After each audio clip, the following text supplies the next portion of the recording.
दोस्तों आप लोग मुझे कई बार कमेंट करते हो ना कि देव भाई कहाँ गायब हो गए थे, वीडियो क्यों नहीं आ रहे हैं आपके, कंटिन्यू रहा करो। तो देखो इसके पीछे का कारण बता देता हूँ।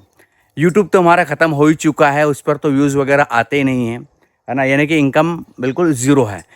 अब इनकम ज़ीरो होगी तो कमाने धमाने के लिए जो हमारी खेती बाड़ी है उस पर हम डिपेंड है, और वही करने में हम कहीं ना कहीं बिजी रहते हैं।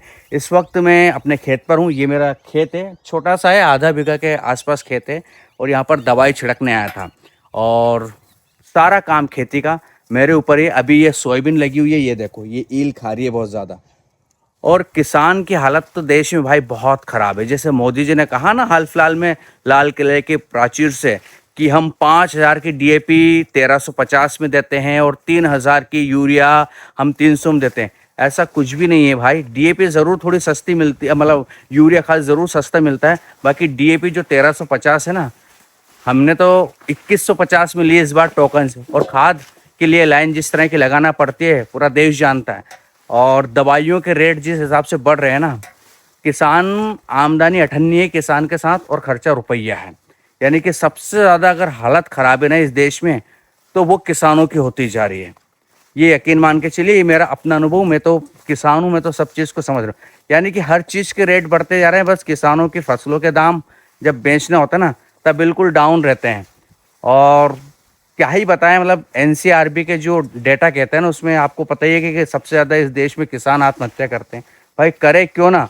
अब ये फसल है, अब ये देख रहे ना, ये जो दिख रही है आपको, अभी बहुत सारी हमारी फसल खराब भी हो गई क्योंकि हवा चल गई, पानी गिर गया तो वो लेट गई ज़मीन में, तो वो ख़त्म हो गई, उसमें कोई फल वल नहीं। यानी कि अगर सरकार इसका रेट कम से कम 7,000 के आसपास उसका बांध देना, 7,000 और 8,000 के बीच में, तो किसान थोड़ा सा हल्का सा फायदे में रहेगा, ज़्यादा नहीं। यानी कि अगर उसका 1 रुपया खर्च हुआ है तो वो 1.25 रुपये कमाने का इसमें रहेगा।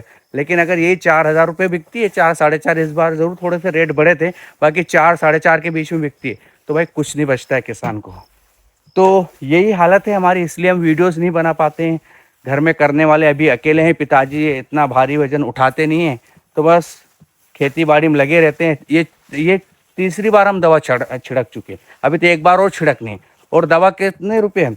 हम लाए थे 2,000 रुपये लीटर की, और 500 रुपये की अलग से, यानी कि 2,500 रुपये की दवा एक बार में मान के चल लो आप। 2,500 2600 रुपये की दवा हम छिड़क देते हैं। तो अभी तक 3 बार छिड़क चुके हैं हम, तो मान लो 8,000 रुपये की दवा को, और एक बार है कि 12-15 हज़ार रुपये की दवाई छिड़क देता है आदमी। उसके बाद हकाई जुताई और बुआई और बीज, ये तो भाव ही अलग ही छोड़ दो।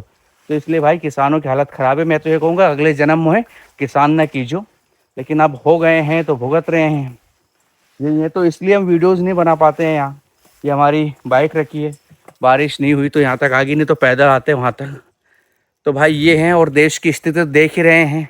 जब खुद उनके प्रवक्ता शहजाद पुणे वाले एक इंटरव्यू में कह रहे हैं कि मेरी आर्थिक स्थिति खराब थी, मैं अपने मकान का किराया नहीं दे पा रहा था, और बीजेपी किसी प्रवक्ता को पैसे नहीं देता। टीवी में बैठकर तो बड़ी बड़ी बातें करते थे, अगर देश आर्थिक तरक्की कर रहा है, देश की इकोनॉमी हो रही है, लेकिन रियल स्थिति अब खुद को समय आई तो बता रहे हैं कि नहीं नहीं भाई हालत ख़राब है। तो आप समझ सकते हो जब प्रवक्ता की हालत ख़राब है, देश के आम जन का क्या हो रहा होगा। वैसे शहजाद पूनावाला को डिबेट के थ्रू पैसे मिलते होंगे, जब डिबेट में जाते हैं ना तो शायद पैसे मिलते हुए जाता है। और सोशल मीडिया से उनका अकाउंट है, उनसे मिलते होंगे। लेकिन ठीक है भाई, अब वो बीजेपी से आउट ऑफ हो चुके हैं, देखते हैं कौन सी पार्टी में जाते हैं। लेकिन भाई ऐसे लोग कोई वैल्यू नहीं रहती, गिर जाती है ना वैल्यू, इसके बाद वैल्यू नहीं बन पाती। और देश की स्थिति चली देख ही रहा हो, वंदे मातरम का अपमान हुआ है तो बीजेपी लगी पड़ी है कांग्रेस के पीछे कि अपमान किया अपमान किया।